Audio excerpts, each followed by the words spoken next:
Nobody cares. Okay. All right, welcome back. That's right. Dr. Greg Carr, we're in class with Carr.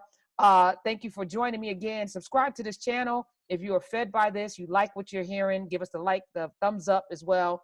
Today, you said you're going to surprise me with somebody. We're going to have, every week on Saturday, we're going to have these conversations about a historical figure because people need to know. There's some issues y'all should know, and Dr. Greg Carr knows it. All right, so who's this woman that you're going to tell us about today, and why am I going to be surprised? Well, Karen, as you know, we've been talking about this, and folks who are watching this know that over the arc now, and as we build this momentum, we see this sister sitting at the nexus of technology and education. This teacher, this professor, this media kind of platform builder and international figure, Karen Hunter, who is helping people. Who you talking about? No, I'm talking about you. Who you talking about? Oh, no, absolutely. But I mean that very seriously, because what you're doing, you know, there's a lot of scholarship now in academia. They like to talk about curation. How do we curate?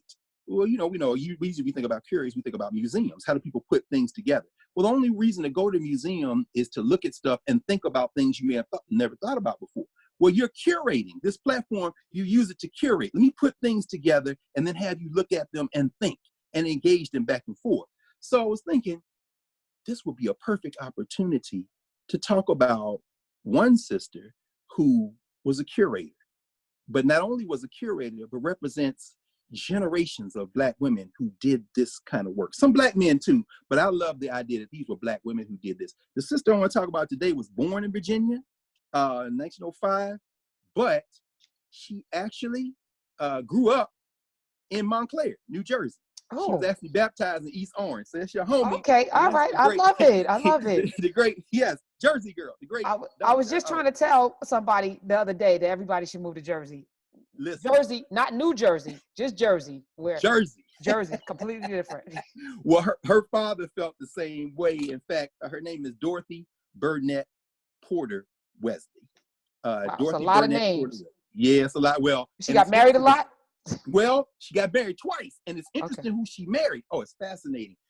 Dorothy, she was born Dorothy Burnett, as I said, in Virginia, and Warrentown, Virginia. Her father was a physician. Her father was a physician, Joseph Burnett Sr. He was the first doctor of African descent in Montclair.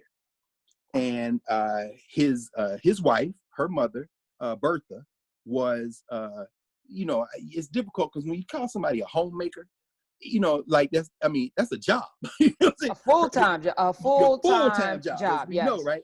So Bertha actually, raised a family, but she was also, this is crazy, she was also a tennis whiz. In fact, she was part of the Black Tennis Association. She started, I think it was the Oriole Group was the group they had in Montclair. She was good enough as a tennis player to rise to, I think the highest ranking she ever had in Black tennis, Negro tennis as they would call it at times, like third in the country. She's played doubles with a sister named Lucy Diggs Slow. We know Venus and Serena Williams. The young people who know Venus and Serena probably don't know the names, other names we know, like Zena Garrison, for example. Laurie McNeil, and then Althea Gibson. Althea Gibson, the great. Who died in East Orange, who lived in East Orange for 40 plus years. Another Jersey sis, no question, coming out of the South, no question. And before Althea Gibson, there was Lucy Diggs Slow, who was the Negro women's tennis champion in the country. And in fact, Lucy Diggs Slow became the Dean of Women at Howard University. And when she passed away, she was the Dean of Women, but she was the tennis professor, the greatest Black tennis player in the country before she became the Dean of Women at Howard. And one of her doubles partners was Bertha Barnett, who was the mother of Dorothy Porter. So Dorothy and her siblings were raised right there in Montclair. Her father was a bibliophile. He collected books. He ran for office in Montclair. Fascinating figure on his own. But Dorothy and her siblings grew up reading books. Many of the first Black books that Dorothy got were in the family home. She talks about Paul Laurence Dunbar and so many other people that she read about. That's, can we pause for a minute? Sure. Hold on. Give me a second. Okay. So Dorothy and her siblings, as they looked at these books in their father's library, and their father had a great library. And so she read Paul Laurence Dunbar. Frances Ellen Watkins Harper, Iola Leroy. It's one of the first novels written by a woman of African descent in this country. So Dorothy Porter grew up reading books. Well, she went to school, graduated from Montclair High School, one of a very few Black students at the time. And then she went to Washington, D.C. She went to Miners Teachers College. Miners Teacher College was a school. The building now is actually on the campus of Howard University, the Miners Teachers College. It was founded for teaching Black women, 1851. Matilda Miner goes back to. Miners Teacher College doesn't exist today in its past form. It is 17 years older than Howard University. Wow. But it merged along with several other schools. And so now the former Miners Teachers College, which is the place they used to train the Black school teachers in DC. In fact, if you go around the country, places like Cheney, for example, places like Winston-Salem State, this is where the Black school teachers in North Carolina or Pennsylvania were trained. Minor was the one for DC. It is now known, along with the other schools it merged together, as the University of the District of Columbia. A lot of people don't realize that there is another HBCU in Washington, D.C. It's a public HBCU, and it's called the University of the District of Columbia. One of the schools that became UDC was Miners Teachers College, and that's where Dorothy Porter went to school. She encountered there librarians. It was one sister named Lula Allen, was one of the early librarians in the country, trained as a librarian. And she was the librarian at Howard University for years. And then she took over at Miners Teachers College. Dorothy Porter loved books. She loved the idea of working in libraries. And she worked with Lula Allen. And in the summertime, they would go to East Coast. They would come to New York and work at the 135th Street division of the New York Public Library. That was known as the Negro Division. And we know, of course, that the Negro Division of the New York Public Library was started by that great Black Puerto Rican, that Blake Boricua Arturo Schomburg. That's right. Schomburg, yes. No question. And when Dorothy Porter actually was working as a student with Allen at the Schomburg, it wasn't the Schomburg then, the Schomburg was still alive. There was another lady named Ernestine Rose, who was a white woman who was working there as the branch librarian. But, and here's very important for people to understand, Arturo Schomburg was not a librarian. He was a book collector. And so, and it's important for us to have trained librarians, please. And if some of y'all thinking about librarian work as a job, please, we need more librarians. And school librarians, my hat is off. I'm sure you helped you. I mean, some of the most brilliant minds in the world are librarians. Absolutely. And this is the thing. Academics like to say, oh, I'm a scholar. You rarely hear librarians say they're scholars, but trust me, every preface to every academic book that's written, you see the acknowledgments. Who are they thanking? The librarian, yes. That's very important, because when you know the books, the rest of it you can get. But the books, you gotta know where the sources are. It's very important to understand. So anyway, let me speed this up, because there's another cat working there in the summer times too, who is also working at Howard. He becomes the librarian for the university. His name is Edward Christopher Williams. He's gonna become important in a minute. So here you have young Dorothy Burnett working at this place. And she then gets her degree from Minor Teachers College. And she decides that she's going to continue going to school. She's at Columbia, and then she goes in to get her bachelor's degree at Howard University. Comes back to DC, gets this degree. As she's getting this degree, she's working in the university library. She's working with this dude, Edward Christopher Williams. Edward Williams, who was the chief librarian at Howard University, Edward Williams was in line to become the first Black person to get a PhD in library science from Columbia, but he was laid low by disease and he died. But before he died, Dorothy Porter got her degree from Howard, and her Jegna, her mentor at Minor Teacher College, was like, Sister Allen, she was like, Dorothy, why don't you come work in the library here? And now they're back in New York. They're working when she gets this offer, and she tells Williams, yeah, they want me to come to Minor and take over the library. So Williams is like, well, I want you to come to Howard and take over the library. And She said, well, I don't have an offer from Howard. And he said, you have one now. So Dorothy Burnett becomes a librarian at Howard University.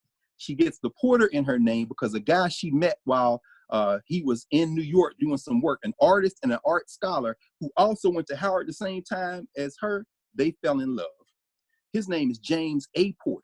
James A. Porter is one of the most important early art historians and artists in the 20th century. He wrote a book called American Negro Art, among many other things. James Porter became the curator of the art collection at Howard University. And so now it's Dorothy Burnett Porter. Now, she kept the Burnett? Oh, no, yeah, no question. Just like we talked about when we talked about Ida Bell Wells, sisters ain't giving up no name. Black women gonna name themselves. Now, in this day and age, Porter, if he wanted her to have that last name, might be met with, no, my professional name, I'm known as Dorothy Burnett. So we gonna be married, but I'm gonna keep the Burnett. In other words, Black women, this is the tradition. So Dorothy Burnett Porter becomes the librarian at Howard. And she comes to Howard University, and over the course of over 40 years, about 43 years, she builds one of the most, in fact, arguably, along with the Schomburg, the most important collection of Black books in the world. Because while she comes into the university at a time when they have acquired a small collection, well, a large collection at the time, about 3,000 books on Black stuff by a guy who's the head of the colored or the Black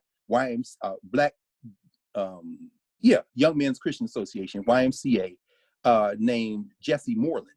Jesse Moorland was friends with a dude named Kelly Miller and some others. Kelly Miller was a dean at Howard University who said, if it's going to be a Black collection of books, if we're going to curate Black artifacts, if we're going to have a Black museum, it should be at Howard University. This should be the place to study Black from all over the world. And that was his dream. He never achieved it. I mean, I should pause here and say that he wasn't even the first. George Washington Williams in the 19th century said, we should have a great Negro building. We should have a great Negro museum.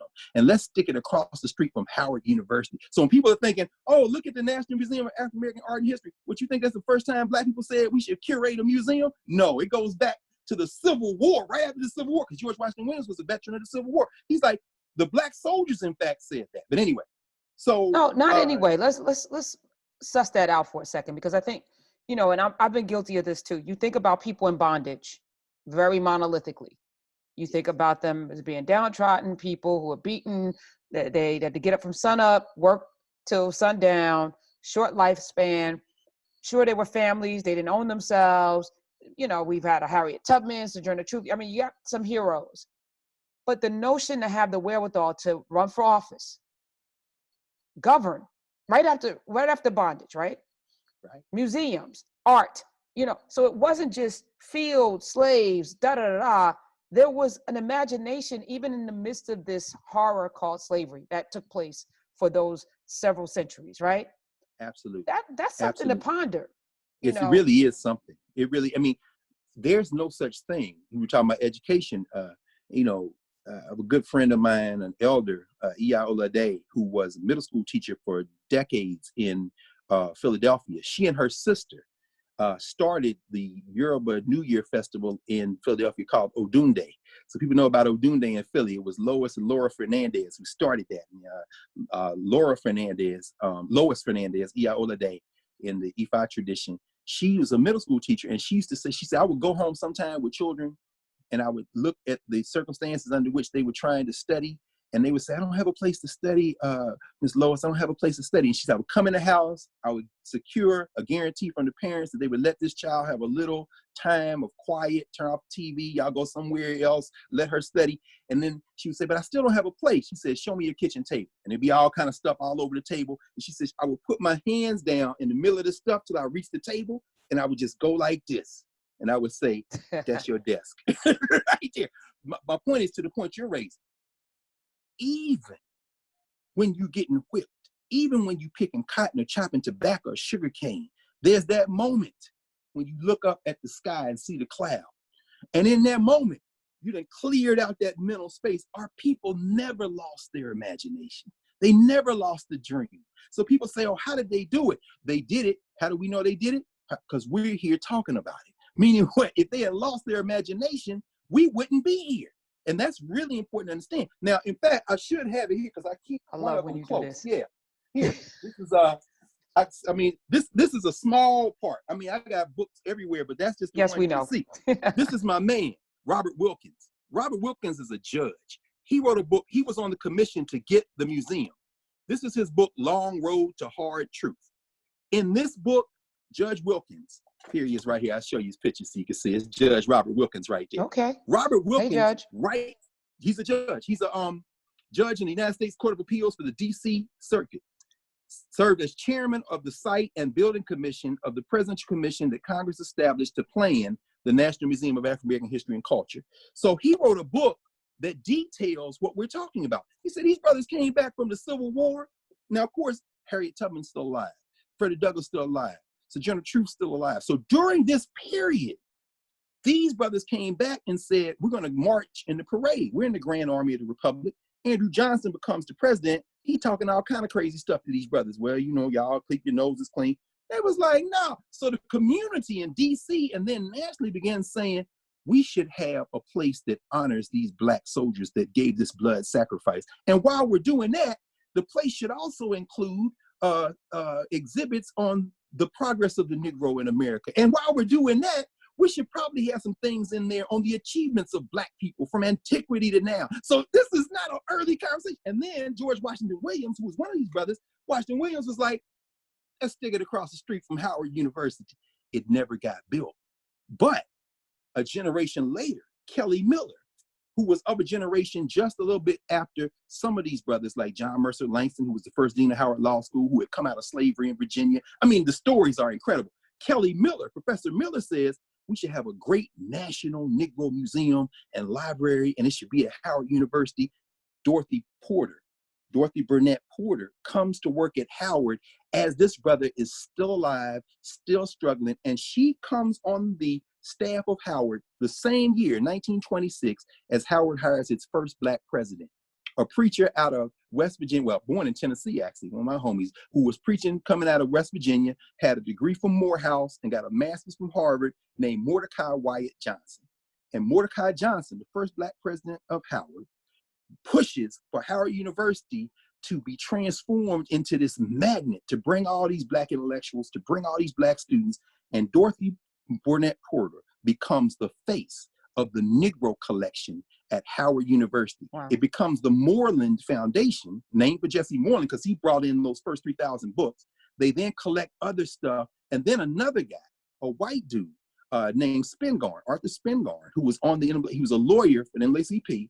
He donates his collection and they rename it the Moorland-Springarn Collection. And Dorothy Burnett Porter builds the Moorland-Springarn Collection into the largest, with the Schomburg, repository of Black information in the world.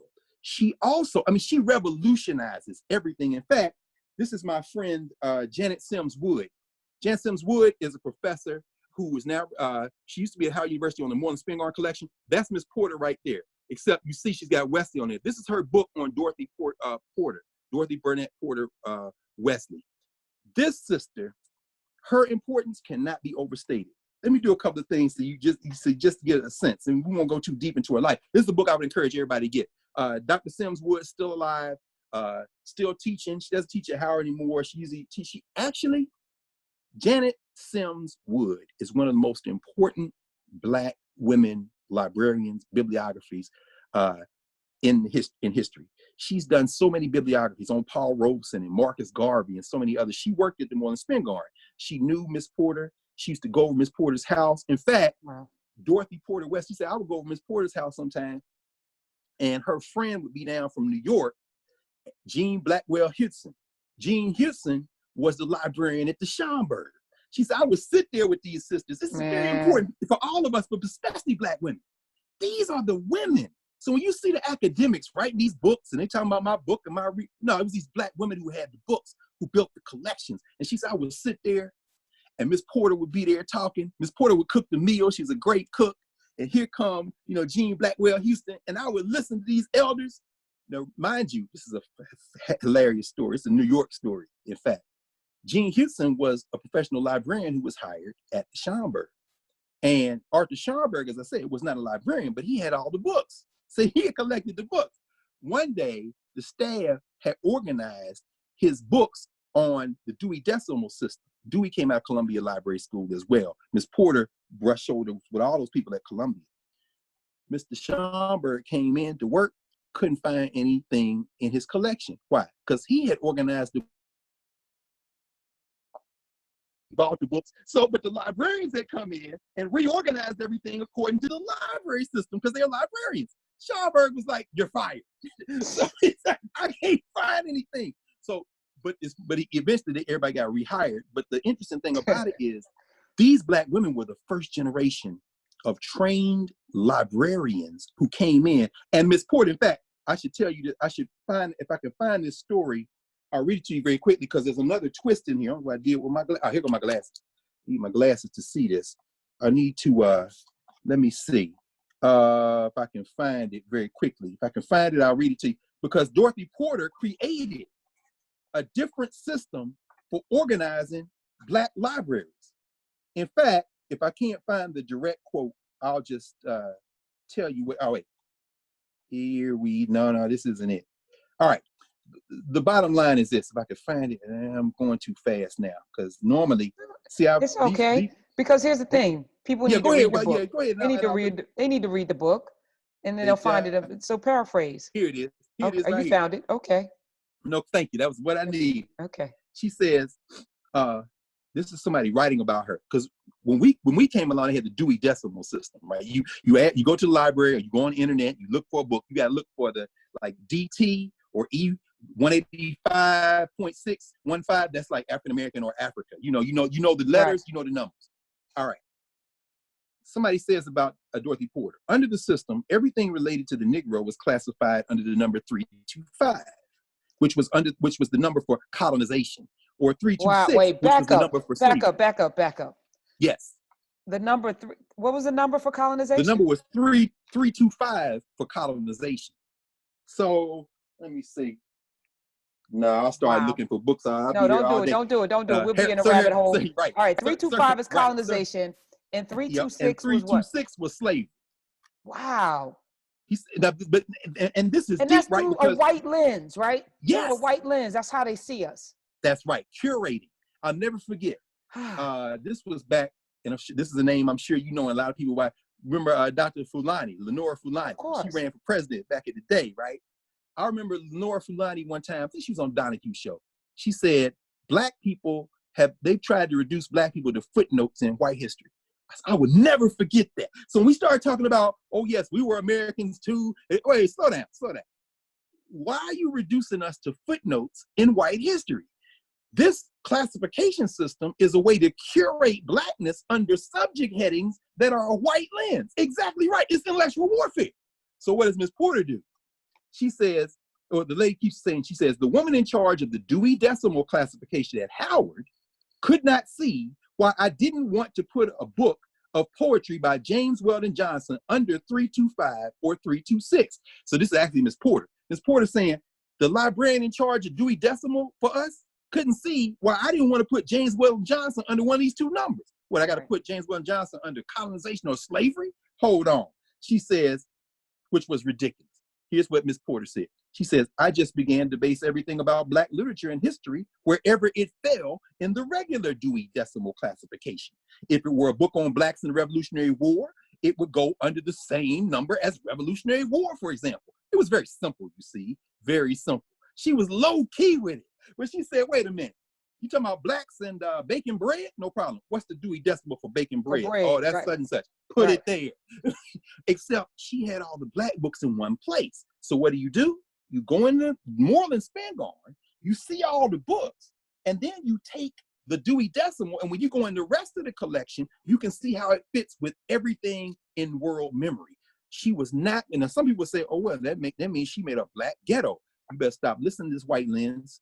She has now reimagined Black life so that we are the subject in all these areas, not put us in one place. It's very important. A couple of things, and we're going. I want to read a quote from somebody else, so I think you'll really love this. Dorothy Porter traveled the world, In fact, let me just pause here to mention some people who came before Dorothy Porter and Lula Allen and some of those people in the early 20th century. These were the great Black women librarians at the Black colleges. None greater than the great Hallie Quinn Brown at Wilberforce. She's buried just outside of Wilberforce. I've been to her gravesite many times, pay respect. Hallie Quinn Brown was this champion speaker. She was a tall, stately woman who was known for incredible oratory and brilliant intellectual work. In fact, you had to look her up and see a picture of her. You'd be like, I know that sister right there. That's my great-grandma. Hallie Quinn Brown was a bad sister. She was the librarian at Wilberforce. Oh, man, she's a bad sister. So anyway, these are the sisters who came before even these librarians. And there have been other men like E.J. Josie and many others, as I mentioned, Edward Christopher Williams and others, but women.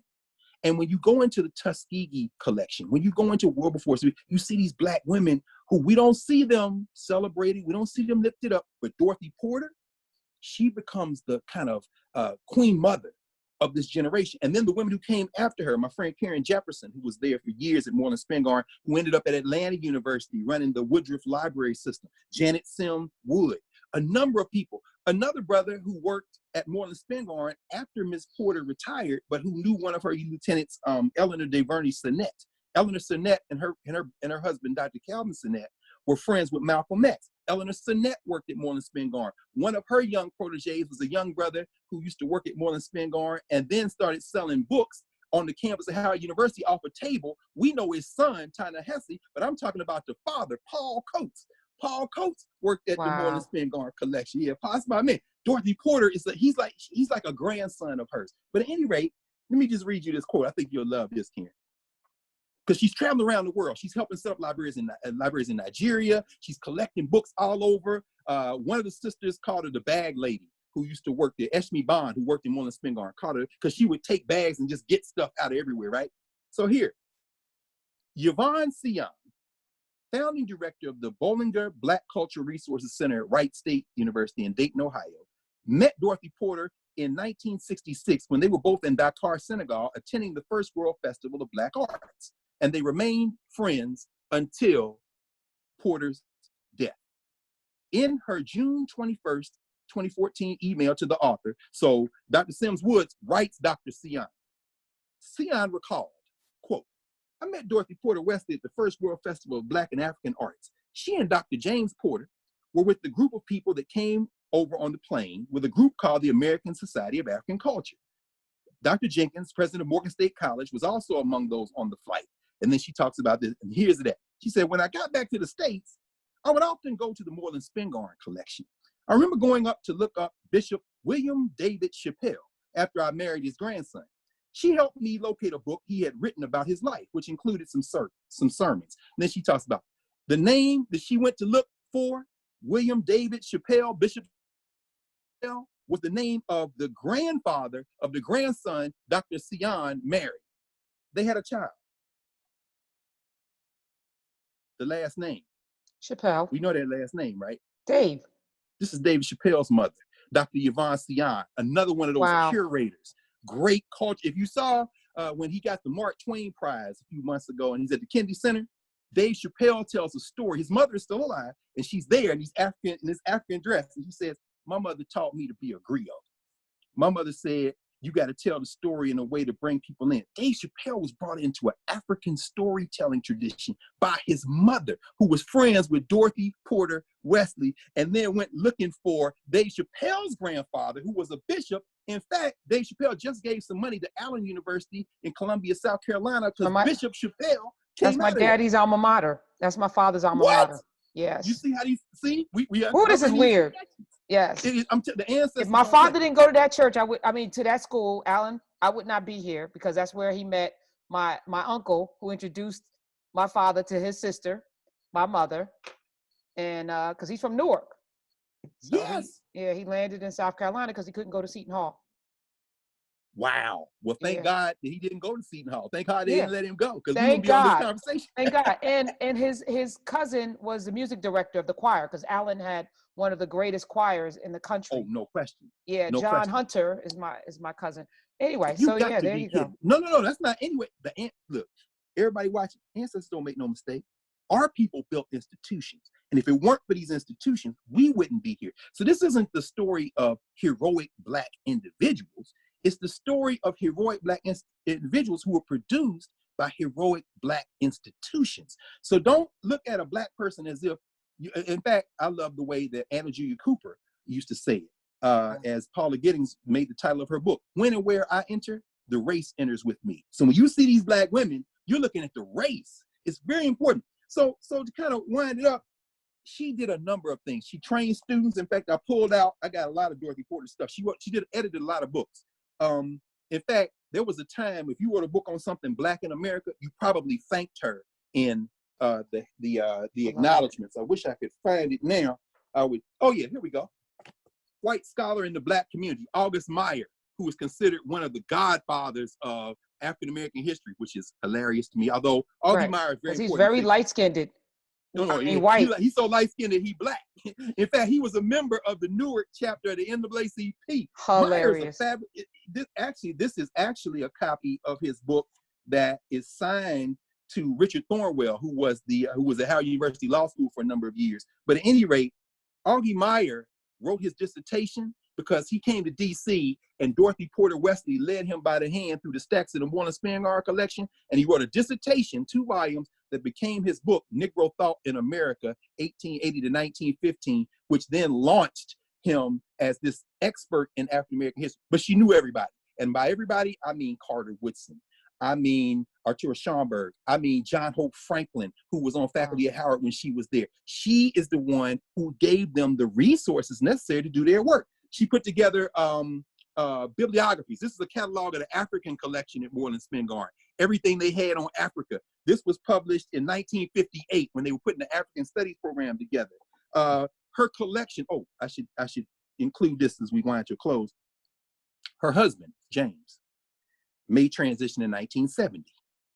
Well, Miss Porter is a G. I guess she don't like living by herself because her second husband was the great Charles Harris Wesley. Charles Harris Wesley was Carter G. Woodson's man. Wesley was the president of Wilberforce College, then Central State University. He was the founding director of the African American Museum in Philadelphia, started in 1976. He wrote the history of many Black social organizations. He was an Alpha. He wrote the history of the Alphas. Prince Hall Masons, wrote the history of the Prince Hall Masons, wrote the history of the Elks, wrote the history of Sigma Pi Phi, the Boule. He was wrote a history of Richard Allen, just did a whole lot of other things. AME Church. He was a minister in AME Church. And Miss Porter was like, okay, you come with me. And she married. Can you imagine their dinner conversations? Woo, listen. Not only that, Miss Porter was known to never throw anything away. She had her collection, which means her father's collection. She had James Porter's collection, which was incredible in terms of art history, and everything. And then she got Charles Harris Wesley's collection. So not only the rich conversations of all the people, she's got all this stuff.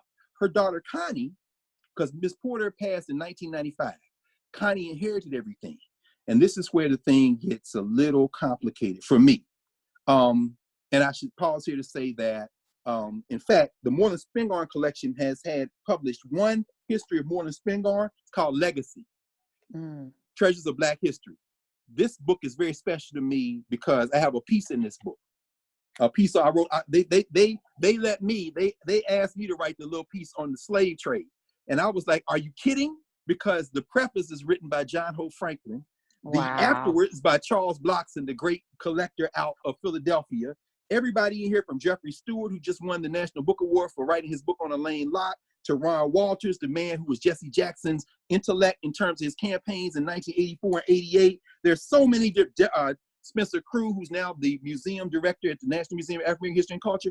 I had been at Howard like 2 years. They was like, bro, do you want to write this? I said, are you kidding? I will be honored. So this is the book on the collection she built. But the reason I'm raising it is because Charles Blockson, who is the collector out of Philadelphia, I used to work for Mr. Blockson. Charlie Blockson, when I was in graduate school, said, hey man, I'm going down to DC to go to the Association for the Study of Afro-American Life and History luncheon, their annual Black History Month kickoff luncheon. You want to go? I said, yeah, I'm going. Come on, let's go. We get in the car. I used to call Mr. Blockson the second Schomburg because he's a collector too. So we talk books all the time. We leave Philly, we get to DC, we come into the student center at Howard University, go up to the second floor, and say, I want to introduce you to somebody. And there sitting is Dorothy Porter Wesley. I was like, it's Dorothy Porter Wesley. I cannot believe it. She was sitting there with her daughter, Connie, and I got a chance to, and you know how we are, protocol.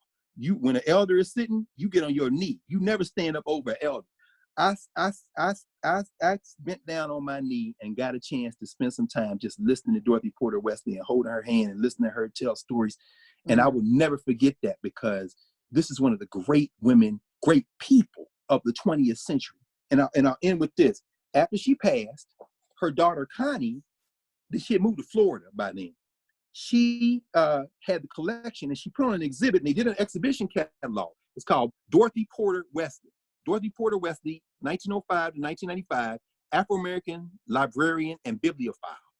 This is the collection. Wow. The collection no longer exists in Connie's hands because it was auctioned, Swan Auction Gallery. Harvard tried to buy the whole thing, but they said, we're going through it. There's some duplicates here. No. This is the importance of Black institutions. It didn't go to Howard. It didn't go to a Black institution. It was put up for auction, and it went 3 different places. One of them Black, thank God. Dorothy Porter Wesley stuff is at Yale. It's now in the James Weldon Johnson collection at Beinecke Library. I'm glad it's together, but my God, could it not be Spelman? Could it not be Morehouse? Could it not be Howard? The second collection, the second part, the Porter's collection, was acquired by Emory University. In fact, I got Emory's catalog over here now. Randy Burkett, I know him well.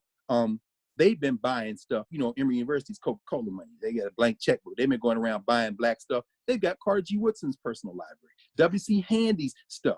They have the Hatch Billups So if our stuff is invaluable, Dr. Gray Carr, it's invaluable. If our stuff, no, they said it's not valuable. Well, they said when Dorothy Porter was We're building not valuable. now they done figured out.